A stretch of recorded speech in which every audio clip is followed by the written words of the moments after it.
जायसवाल नीको ग्रुप एक ऐसा नाम जो उत्पादन में गुणवत्ता के साथ जमीनी स्तर पर सभी के सपनों को साकार करने की बड़ी सोच के साथ अपनी आधारशिला रखी है।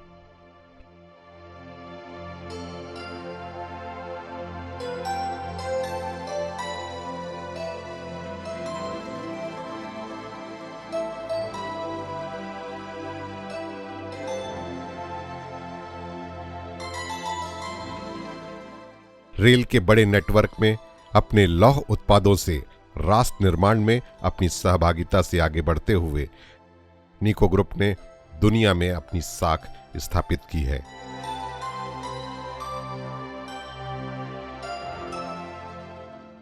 स्टील की दुनिया में आना है क्योंकि हमारे पिताजी वो स्टील के व्यवसाय में ही उन्होंने जीरो से स्टार्ट किया था। और जीरो से स्टार्ट का मतलब है वो किसान परिवार से थे। तो सबसे पहले मेरे को प्रारंभ से ही समाज के प्रति भी प्रेम रहा। उन दिनों में कलकत्ते में जायसवालों की आबादी करीब करीब वहाँ पर 2.5-3 लाख थी।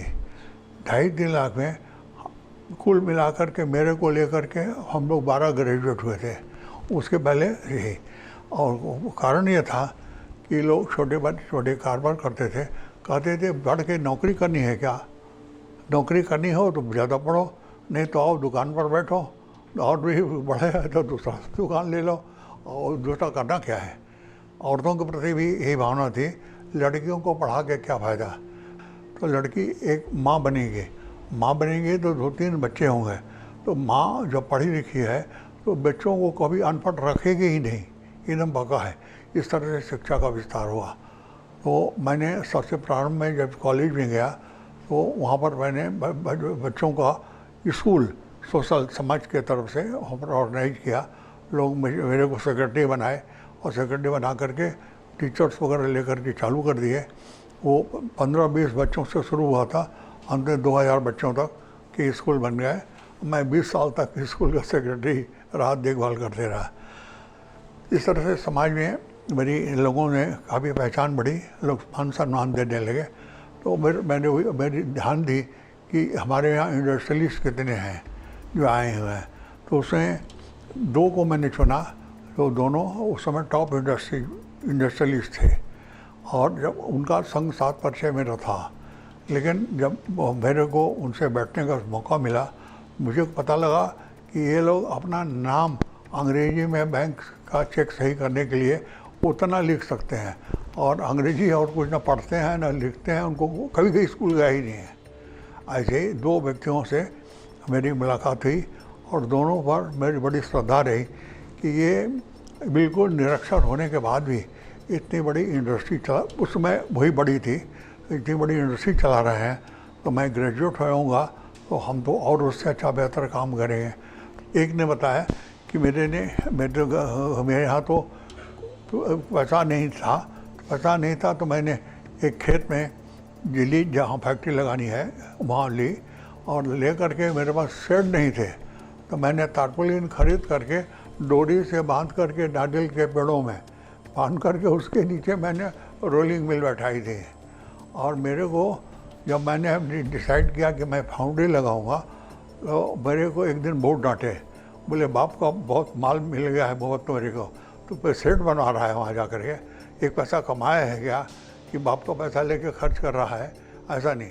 तुम अपने पहले काम शुरू करो, फिर दूसरे तरफ सेट बनाना प्रोडक्शन करो। तो लेकिन मेरे मन में रहता था कि नहीं, जो हम करेंगे ठीक से करेंगे, इस तरह की हम जल्दीबाजी नहीं करेंगे, और देख करके अच्छे ढंग से कायदे से ही जो कुछ पहली फाउंड्री मैंने कलकत्ते में लगाई। कलकत्ते से 30 किलोमीटर दूर वो है हुगली, वहाँ पर मैंने एक ज़मीन किराए पर ली और लेकर के वहीं पर सेट बनवाया।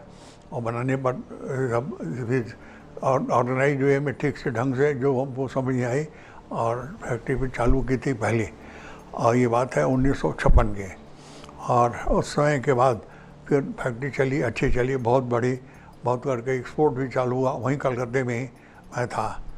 लेकिन इसके बीच में मेरे को अवसर मिला अपने सभी स्टील प्लांट विजिट करने का जो इंडिया में है, और टाटा और संगसंग बाकी सरकारी जो है वो को उस समय हिंदुस्तान स्टील नाम था, तो उसको सब देखने का मैंने धीरे धीरे मौका किसी भी तरह से ढूंढते रहा, मिल गया तो फिर वहाँ पर चले जाता था जो।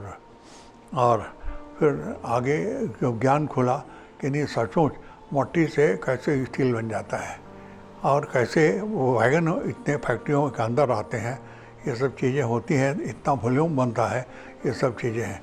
तो मन में जागरण उसी समय हो चुका था कि नहीं ये तो चीज़ संभव है। परियोजना क्षेत्र के निवासी और संयंत्र के मेहनतकश श्रमवीर निको की फौलादी ताकत है, जिनके सहयोग से स्टील उत्पाद आकार लेते हैं। शीर्ष प्रबंधन इनकी जरूरतों को बारीकी से समझता है और मदद के लिए हमेशा आगे रहता है। मैंने ये सारे काम अब अकेले नहीं किया है, मेरे साथ हमारे ऐसे योग्य सहयोगी तकदीर से मिलते रहे हैं कि तकदीर या बोलिए सेलेक्ट करके आते रहे हैं कि सबकी वजह से ये मिल करके आगे बढ़ते बढ़ते इस स्टेज पर आया है। इसकी मुझे घमंड नहीं है, मुझे खुशी है कि मेरे संग आज इतने आदमी बिना यूनियन के और एक पारिवारिक तरह से रह करके सब चला रहे हैं। यही मेरा बहुत बड़ी आत्मा की संतुष्टि है कि मैं मदद कर सका लोगों की, कि लोग काम करके अपना रोजी रोटी कमा करके संतुष्ट होकर के रह रहे हैं।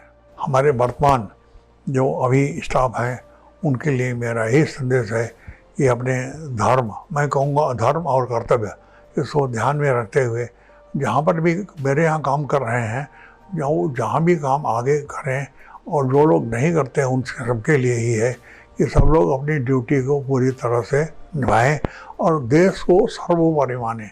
हम जो काम कर रहे हैं हम तो अपनी फैमिली के लिए कर रहे हैं, लेकिन family is a part of अपना देश। तो इसलिए जो कुछ भी करें, भले ही हम परिवार के लिए ही करें, लेकिन ठीक से करें, अच्छी शिक्षा बच्चों को दें, बढ़ कर के बढ़ें, तो बहुत देर नहीं है कि अगले 10-20 साल में हमारा देश किसी की तुलना में कम नहीं रहेगा।